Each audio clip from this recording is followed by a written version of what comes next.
Halo, selamat datang di channel Jangan Lihat Belakang. Malam ini aku akan membawakan sebuah cerita horor yang latarnya bukan di desa terpencil, bukan di hutan, bukan juga di rumah kosong, tapi di sebuah pabrik yang masih beroperasi. Sebuah tempat yang siang hari dipenuhi suara mesin, target produksi, dan orang-orang yang sibuk bekerja seperti biasa. Tapi saat shift malam dimulai, suasananya berubah total. Cerita ini tentang sepasang kekasih yang bekerja di perusahaan yang sama di Jawa Timur. Si perempuan bernama Alia bekerja di kantor pabrik. Si laki-laki bernama Rendra bekerja di area gudang pabrik. Awalnya, mereka mengira semua cerita tentang line produksi yang angker itu cuma omongan pekerja lama. Sampai suatu malam, lampu merah di line 3 menyala sendiri. Dan sejak saat itu, sesuatu mulai mengikuti mereka. Pakai headset kalian, matikan lampu kalau berani, dan dengarkan cerita ini baik-baik. Mereka sudah berpacaran hampir 2 tahun. Keduanya bekerja di perusahaan yang sama di salah satu kawasan industri di Jawa Timur. Tapi dunia mereka berbeda jauh.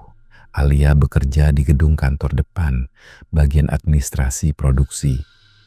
Pekerjaannya berhubungan dengan angka, laporan harian, koordinasi email, dan jadwal meeting. Sementara Rendra bekerja di area pabrik, tepatnya sebagai operator utility yang sering keliling malam untuk mengecek panel, aliran mesin, tekanan, dan kondisi line produksi. Kalau Alia pulang sore, Rendra justru sering masuk malam. Kalau Alia terbiasa duduk di ruangan terang ber-AC dengan meja rapi dan suara printer, Rendra lebih akrab dengan dengung mesin, lantai beton dingin, bau oli, dan lorong produksi yang tidak pernah benar-benar sunyi. Mereka biasanya bertemu di kantin, di parkiran, atau sekadar saling menunggu beberapa menit sebelum salah satu masuk shift.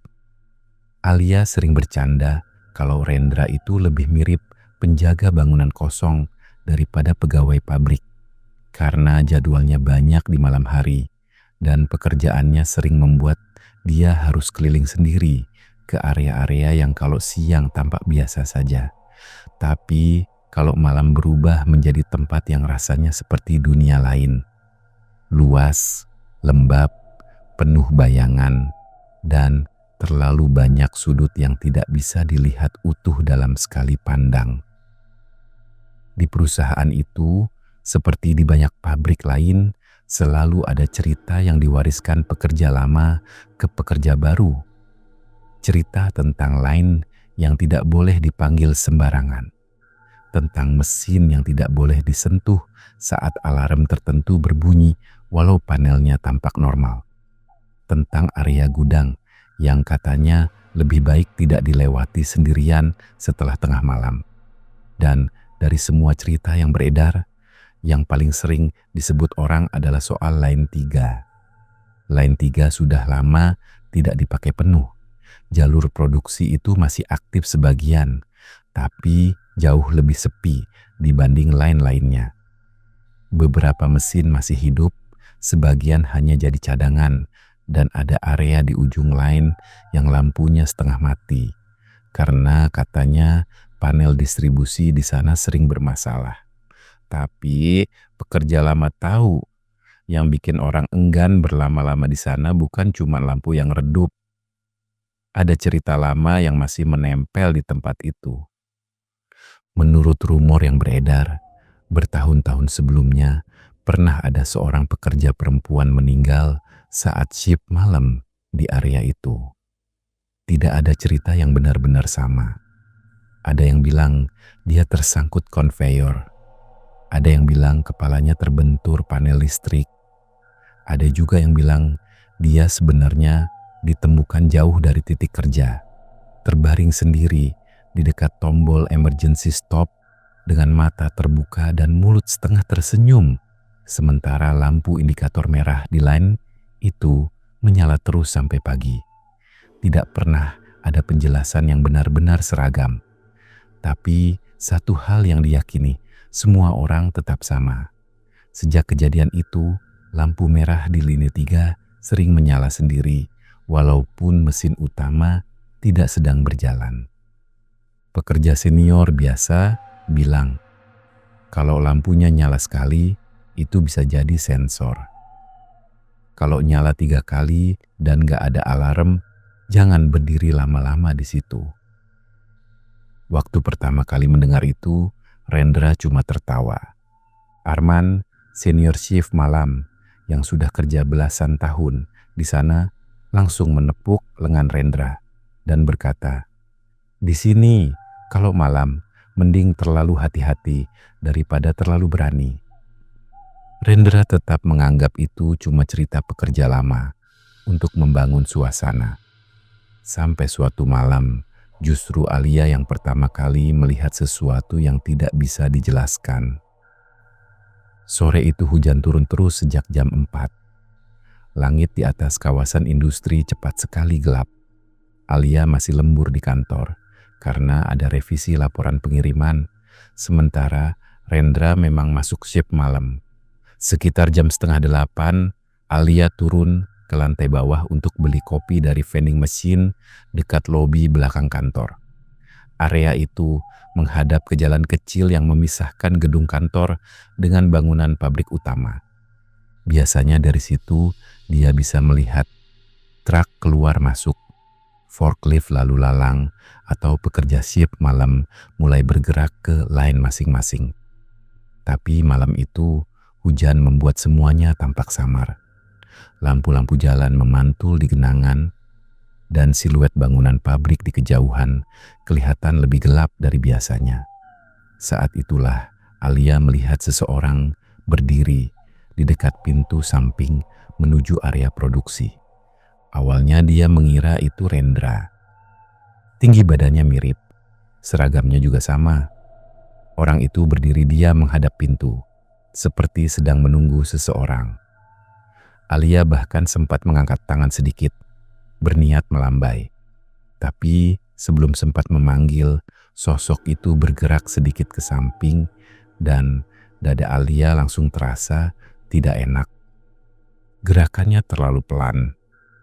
Bukan pelan seperti orang capek, tapi seperti tubuhnya dipindahkan sedikit demi sedikit. Tidak natural, tidak mengalir seperti orang berjalan. Alia memicingkan mata. Hujan terlalu lebat, kaca lobi sedikit berkabut. Dia mengusap kaca dengan lengan bajunya. Lalu melihat lagi, orang itu masih ada. Tapi sekarang posisinya sudah berubah. Tidak lagi menghadap pintu samping pabrik. Dia menghadap ke gedung kantor.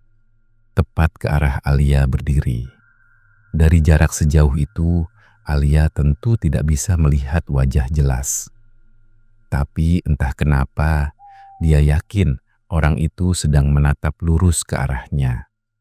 Refleks, Alia mundur satu langkah. Jantungnya berdetak aneh. Tepat pada saat itu, ponselnya bergetar. Pesan dari Rendra. "Aku baru mulai keliling. Nanti kalau pulang kabarin ya." Alia menatap layar beberapa detik, lalu perlahan menoleh lagi keluar. Sosok itu sudah hilang. Malam itu Alia berusaha menertawakan dirinya sendiri. Mungkin cuma pekerja lain, mungkin pantulan lampu, mungkin dia terlalu lelah. Tapi sebelum pulang, dia tetap membalas pesan Rendra. "Tadi aku kirain lihat kamu di pintu samping pabrik." Balasan Rendra datang cepat. "Enggak, aku dari tadi masih di utility room." Alia membaca pesan itu beberapa kali, lalu mematikan layar ponselnya. Tengkuknya terasa dingin tanpa alasan yang jelas. Keesokan siangnya, mereka makan bersama di kantin. Alia menceritakan kejadian malam sebelumnya. Rendra awalnya cuma bercanda. "Mungkin kamu kangen." Tapi saat Alia bilang dia yakin, sosok itu sempat menatap ke arah kantor, ekspresinya berubah sedikit. Arah pintu samping yang mana? Tanya Rendra. Yang dekat koridor ke produksi. Yang kalau malam suka sepi itu. Rendra diam sesaat. Itu jalur ke Line 3. Alia langsung mengernyit. Kenapa emang? Rendra mau, tidak mau, akhirnya bercerita soal rumor lampu merah, kecelakaan kerja lama, dan beberapa operator yang mengaku pernah melihat sosok perempuan berdiri dekat emergency stop saat shift malam. Alia langsung kesal. Kenapa baru cerita sekarang? Karena kalau aku cerita dari awal, kamu pasti langsung parno. Aku sekarang juga jadi parno. Rendra tertawa kecil, tapi matanya tetap serius. Makanya jangan suka ngeliatin area pabrik kalau malam. Tapi justru setelah itu, semuanya mulai makin dekat ke mereka berdua. Beberapa hari kemudian, perusahaan sedang mengejar target produksi. Banyak lembur, banyak penyesuaian jadwal, dan beberapa staf kantor, termasuk Alia, harus sesekali stay lebih malam untuk sinkron data output dengan kondisi lain. Malam Jumat, Alia terpaksa masih di kantor sampai hampir jam 9. Saat hendak pulang, hujan turun lagi, lebih deras dari sebelumnya. Rendra masih shift sampai pagi, jadi mereka sempat video call singkat. Wajah Rendra terlihat lelah. Latar belakangnya suara mesin berat dan lampu kuning pabrik. Jangan pulang dulu, tunggu hujannya kecil, kata Rendra. Aku nunggu di lobi belakang aja. Jangan sendiri. Alia memutar mata. Masa aku takut? Rendra menatap layar sebentar. Lalu suaranya turun. Kalau dengar ada yang manggil dari arah pabrik, jangan noleh. Alia langsung diam. Apaan sih Ren? Jangan iseng. Aku serius. Sebelum Alia sempat membalas, suara dari sisi Rendra berubah. Bukan putus total, tapi seperti ada desis panjang masuk ke sambungan. Wajah Rendra menoleh ke belakang. Kameranya sedikit bergoyang. Di layar, Alia hanya bisa melihat lorong logam, pipa besar, dan lampu pucat di kejauhan. Lalu terdengar suara dari jauh. Ting! Seperti bunyi indikator menyala. Rendra menelan ludah. Line 3 nyala lagi. Alia berusaha terdengar santai. Mungkin sensor doang. Tapi Rendra tidak menjawab. Dia menatap sesuatu di luar layar, lalu berkata, aku cek sebentar ya, nanti aku kabarin. Sambungan ditutup. Alia duduk di bangku lobi sambil memeluk tas laptop. Hujan menampar atap seng di belakang gedung kantor.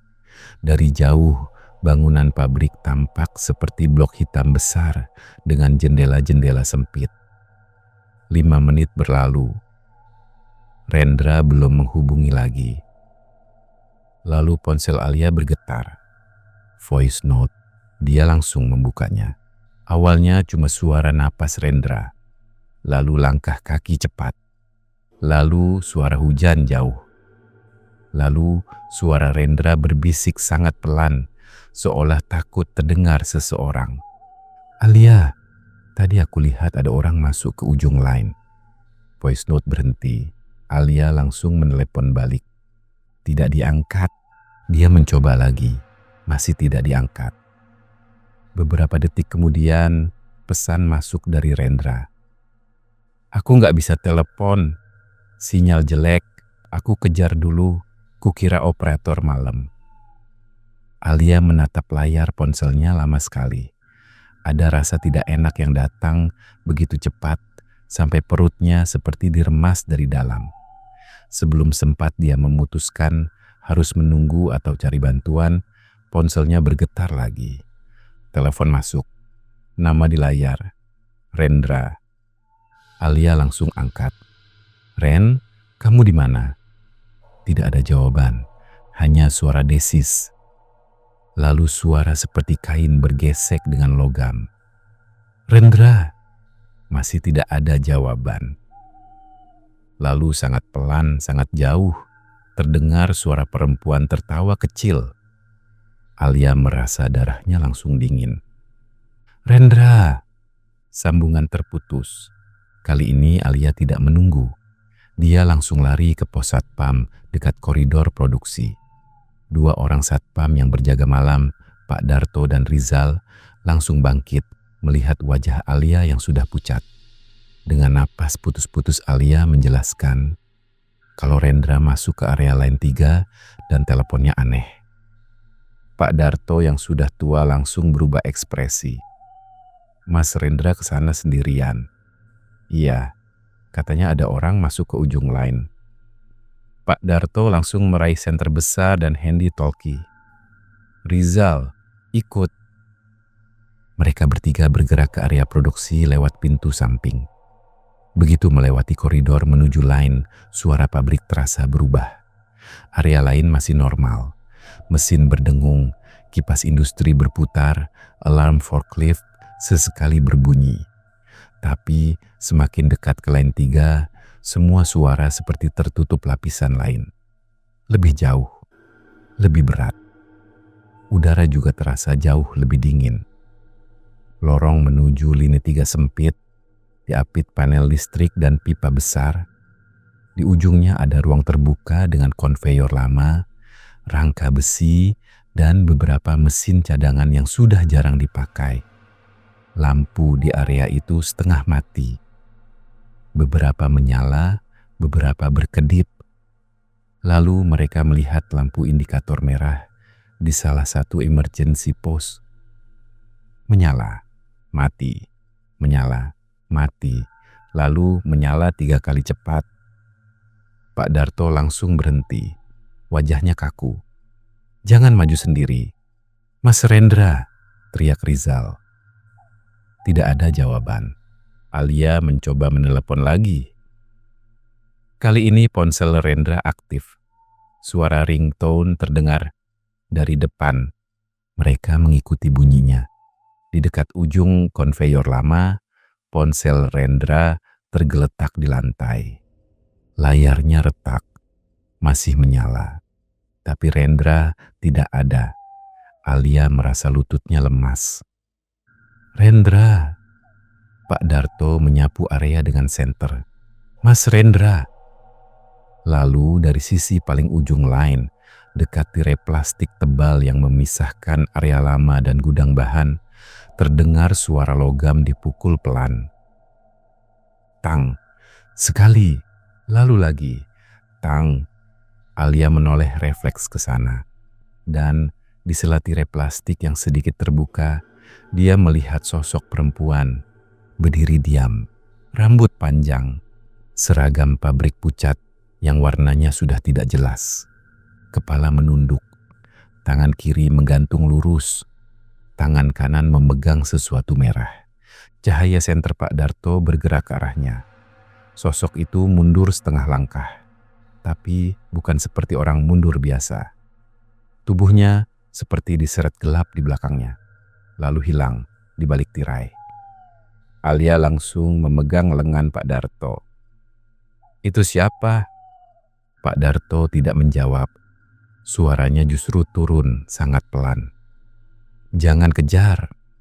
Tapi dari balik tirai plastik itu terdengar suara Rendra. "Alia." Suara itu lemah sekali. Alia spontan mau lari, tapi Pak Darto langsung menahan bahunya keras.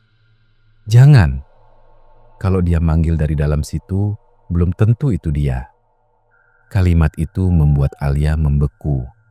Belum sempat dia bertanya lagi, tirai plastik itu bergerak sendiri, pelan, membuka sedikit, dan dari sela gelap di baliknya terdengar lagi suara Rendra, kali ini sedikit lebih jelas.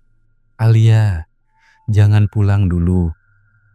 Air mata Alia langsung keluar. Suara itu persis suara Rendra, persis, bahkan nadanya sama. Tapi Pak Darto justru mundur 1 langkah sambil membaca sesuatu pelan. Rizal berbisik, "Pak." Pak Darto menjawab tanpa menoleh. Kalau Mas Rendra masih sadar, dia nggak bakal manggil pacarnya masuk ke sana. Area itu mendadak terasa sangat dingin. Lampu indikator merah menyala 3 kali lagi. Lalu dari balik tirai terdengar tawa kecil perempuan. Pelan, menikmati, seolah sedang mempermainkan mereka. Pak Darto akhirnya memutuskan memanggil 2 orang tambahan dari utility dan maintenance. Mereka tidak masuk sendirian. Mereka berdoa bersama, lalu membuka tirai itu. Di belakang tirai ternyata ada lorong servis kecil menuju ruang maintenance lama yang sudah jarang dipakai. Di lantainya ada bekas sepatu boot basah. Jejak itu berakhir di depan pintu ruang maintenance. Dan disitulah Rendra ditemukan. Dia duduk bersandar di dinding, wajah pucat, bibir kebiruan, pandangan kosong, seperti orang habis melihat sesuatu yang tidak bisa dipahami akal. Tangannya gemetar. Di lengan kirinya ada bekas cengkeraman panjang, seperti sidik jari yang menekan terlalu kuat. Begitu melihat Alia, dia langsung menatapnya dan berbisik satu kalimat yang sampai berhari-hari kemudian masih membuat Alia susah tidur. "Aku tadi lihat kamu berdiri di ujung lain." Alia membeku. "Apa?"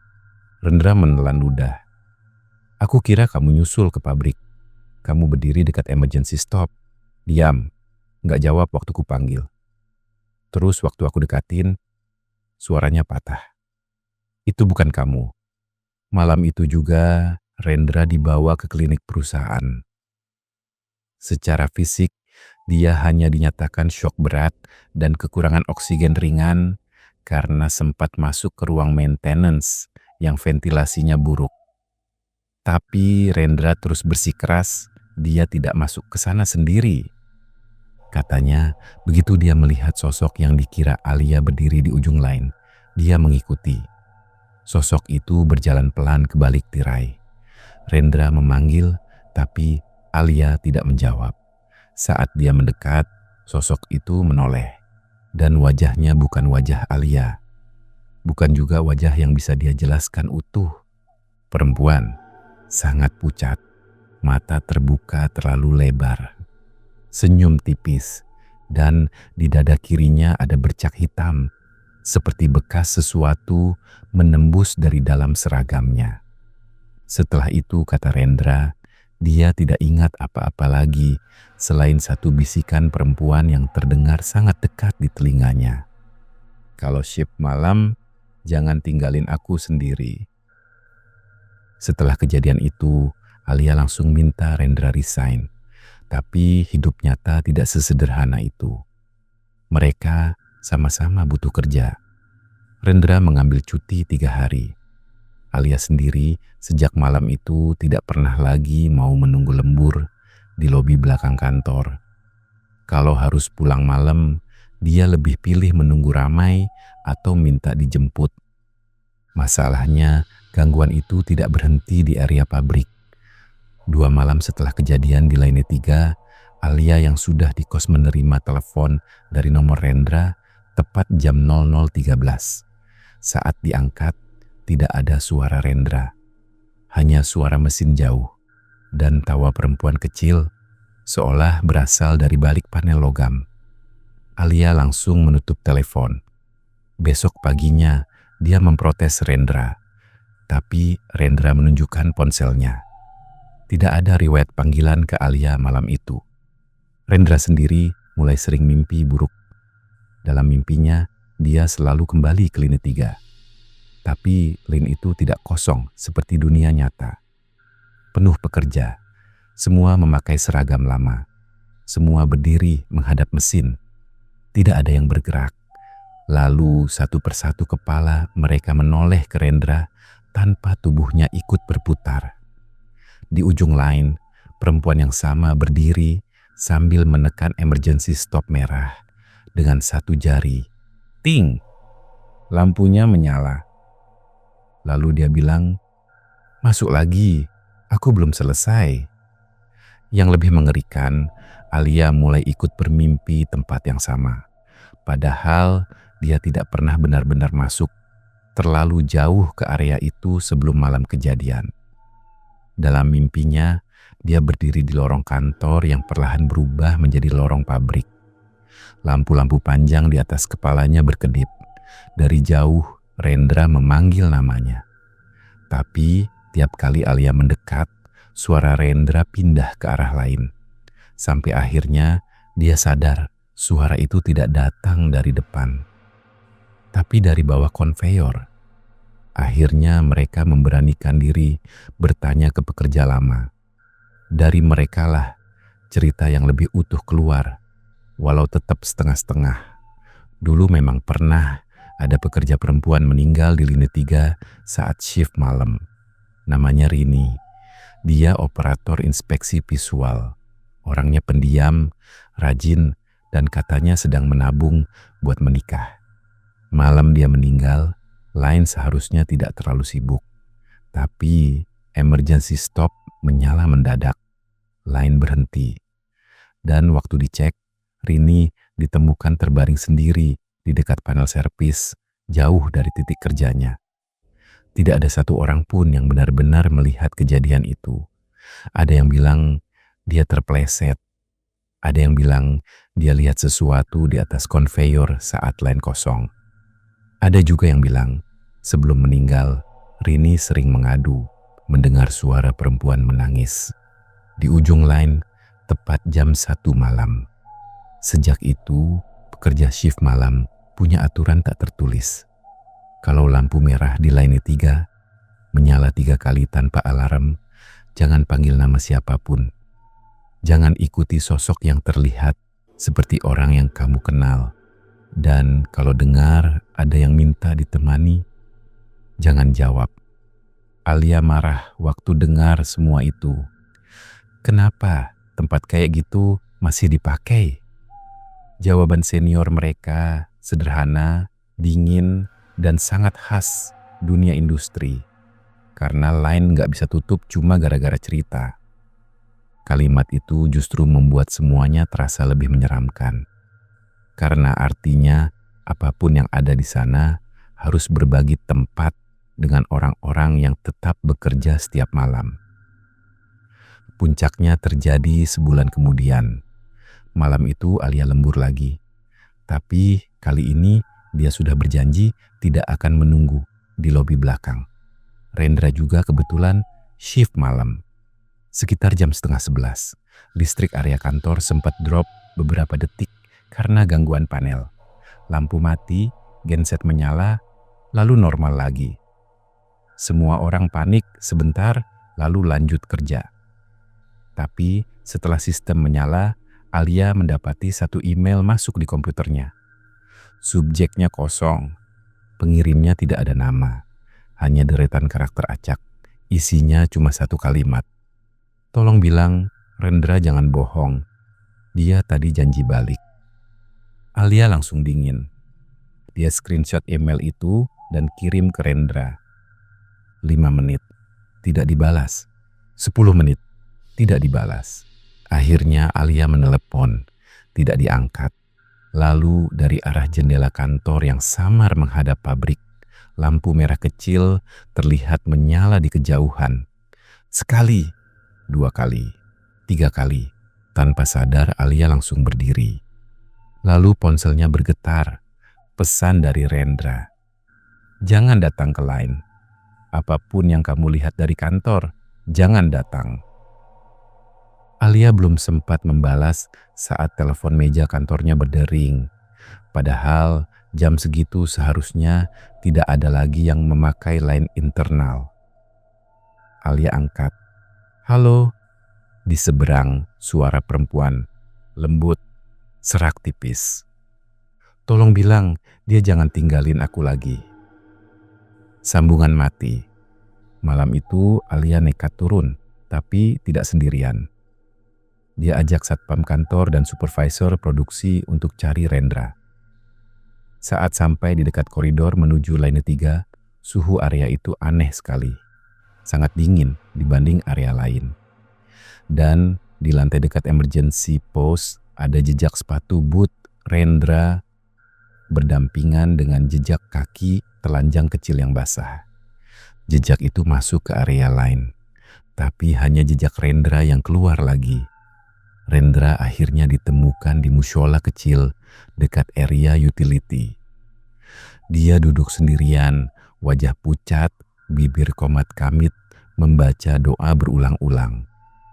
Begitu melihat Alia, dia langsung berdiri dan memeluknya keras sampai Alia kesakitan. "Alia, dia tadi berdiri di samping kamu." Kalimat itu keluar sebelum Alia sempat bicara apapun. "Apa? Aku lihat dari line. Aku kira kamu datang sendiri. Kamu berdiri di ujung koridor pakai baju kantor yang kamu pakai sekarang. Tapi di sebelah kamu, suara Rendra pecah. Ada perempuan itu, dia pegang tangan kamu." Alia langsung tidak bisa bernapas beberapa detik. "Aku lari mau nyamperin, tapi pas aku sampai tikungan, kamu nggak ada. Cuma dia, berdiri sendiri." Malam itu, untuk pertama kalinya, Alia dan Rendra sadar bahwa yang mengejar mereka bukan cuma satu sosok di satu area pabrik.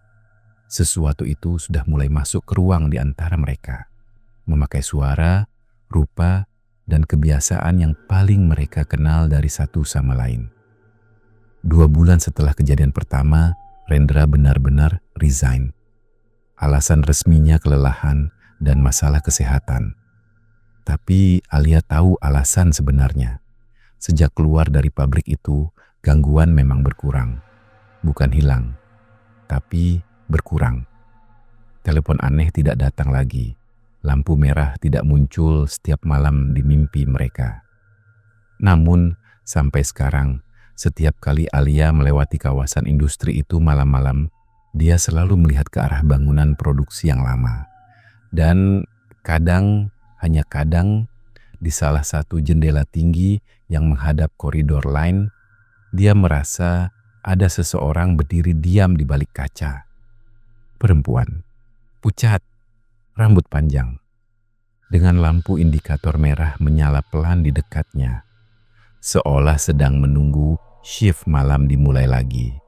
Yang paling membuat Alia tidak tenang sampai hari ini bukan cuma kenyataan bahwa sesuatu di lini 3 pernah mencoba memakai suaranya untuk memancing Rendra masuk lebih jauh, tapi satu kemungkinan yang jauh lebih buruk. Kalau makhluk itu bisa meniru sosok orang yang paling kita percaya, lalu bagaimana kita tahu bahwa pada malam itu yang benar-benar keluar dari area lain memang masih Rendra? Menurut kalian, apa yang sebenarnya menghuni line 3 itu? Apakah benar hanya arwah seorang pekerja lama yang meninggal saat shift malam? Atau ada sesuatu yang jauh lebih gelap, yang sejak awal memang sudah menunggu siapapun yang berani tinggal terlalu lama di sana? Tulis pendapat kalian di kolom komentar. Kalau kalian suka cerita horor seperti ini, jangan lupa like, komen, dan subscribe channel. Jangan lihat belakang untuk lebih banyak cerita horor lainnya. Nyalakan juga lonceng notifikasinya supaya kalian nggak ketinggalan cerita berikutnya. Dan ingat, kalau suatu malam kalian sedang lembur di pabrik, lalu melihat seseorang yang kalian kenal berdiri sendirian di ujung line yang seharusnya kosong, pastikan dulu dia benar-benar orang yang masih hidup.